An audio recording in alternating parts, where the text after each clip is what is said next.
Praise the lord. ఈరోజు దేవుని వాగ్దానము, జీవమునకు పోవు ద్వారము ఇరుకును, ఆ దారి సంకుచితమై ఉన్నది, దాన్ని కనుగొని వారు కొందరే. మత్తయి సువార్త 7వ అధ్యాయము 14వ వచనము. ప్రజలారా, మన తండ్రి అయిన యేసుక్రీస్తు విధంగా అంటున్నాడు, ఇరుకు ద్వారమును ప్రవేశించుడి, నాశనమునకు పోవు ద్వారము వెడల్పును, ఆ దారి విశాలమునై ఉన్నది, దాని ద్వారా ప్రవేశించువారు అనేకులు. అయితే నిత్య జీవమునకు పోవు ద్వారము ఇరుకు, ఆ దారి సంకుచితమైనది, ఆ యొక్క దారిని కనుగొనువారు కొందరే అని. ప్రజలారా, ఈ లోకంలో మనము పరలోక రాజ్యమునకు చేరే ప్రయాణంలో ఉన్నాము. నిత్య జీవమును పొందుకునే మార్గంలో పయనిస్తూ ఉన్నాము.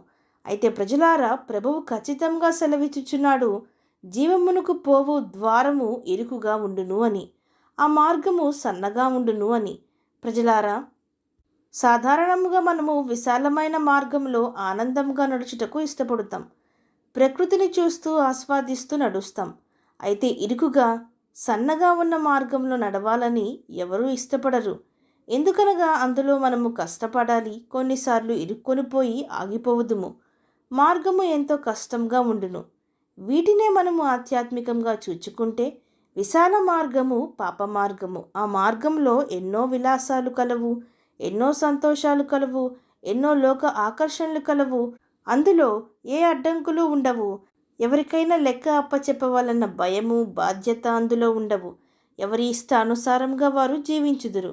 ఏమి తిందుమా, ఏమి త్రాగుదుమా, ఏమి ధరించుకుందుమా, ఏమి సంపాదించుకుందుమా అనే ఆలోచనలోనే వారు ఉందురు. వారి యొక్క ప్రయాస అంతా వారు ఈ లోకంలో గొప్పవారు అగుటకే. ఆ విలాస మార్గంలో ఎన్నో పొగడ్తలు, ఎన్నో కపట వేషధారణ ఉండును. ఆ మార్గంలో ఎక్కువ మంది మనుష్యులు మన చుట్టూ మనతోనే ఉండును, మనతో స్నేహము చేదురు. అయితే ఆ విలాసాలన్నీ నాశనమునకు దారి తీయుట కొరకే. అవన్నీ అపవాది యొక్క యుక్తులు, కుయుక్తులే. అవి ఈ లోకపు వారు ఎరుగరు. అయితే ఇరుకు ద్వారమున ప్రవేశించుడి, ఆ దారి నిత్య జీవమునకు దారి తీయును అని ప్రభువు సెలవిచ్చుచున్నాడు. ప్రజలారా, ఇరుకు మార్గంలో మనకు శ్రమలు ఉండును, కష్టాలు ఉండును. అప్పుడు మన చుట్టూ ఎవరు ఉండరు, మనతో వచ్చుటకు ఎవరు ఇష్టపడరు, సిద్ధపడరు. ఎందుకనగా మన దగ్గర ఏమీ లేదని మనల్ని విడిచి వెళ్ళిపోదురు.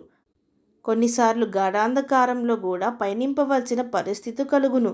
ఆ మార్గము సన్నగా సంకుచితముగా ఉన్నందున శ్రమలు ఉంటాయని, కష్టాలు ఉంటాయని, ప్రజలు హేళన చేస్తారని, లోకంలో పాపములకు దూరం అవ్వాల్సి వస్తుందని, సంతోషములకు అప్పుడే దూరం అవ్వాల్సి వస్తుందని కొందరు భయపడి రారు.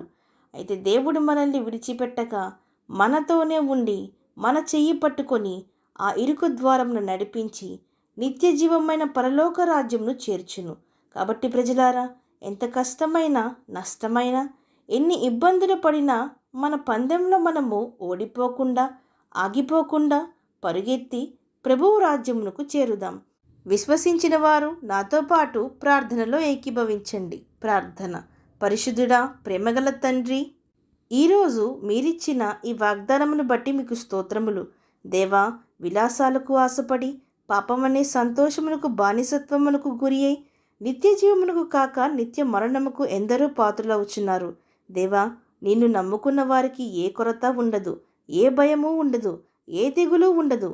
మా పాదములకు మీ వాక్యము దీపమై ఉండి, మేము గాఢాంధకారంలో పయనింపవలసి వచ్చినను ఏ భయము లేక మీ చెయ్యి పట్టుకొని ప్రతి పోరాటంను ఎదురించుటకు, అందులో ప్రవేశించుటకు, మేము పోరాడుటకు మా ప్రతి ఒక్కరికి నీ సహాయము దయచేయమని ప్రార్థిస్తూ, సమస్త మహిమాగంతులు మీకే చెల్లిస్తూ, ప్రభువైన యేసుక్రీస్తు నామమున పేరట అడిగి వేడుకొనుచున్నాం పరమ తండ్రి. ఆమేన్.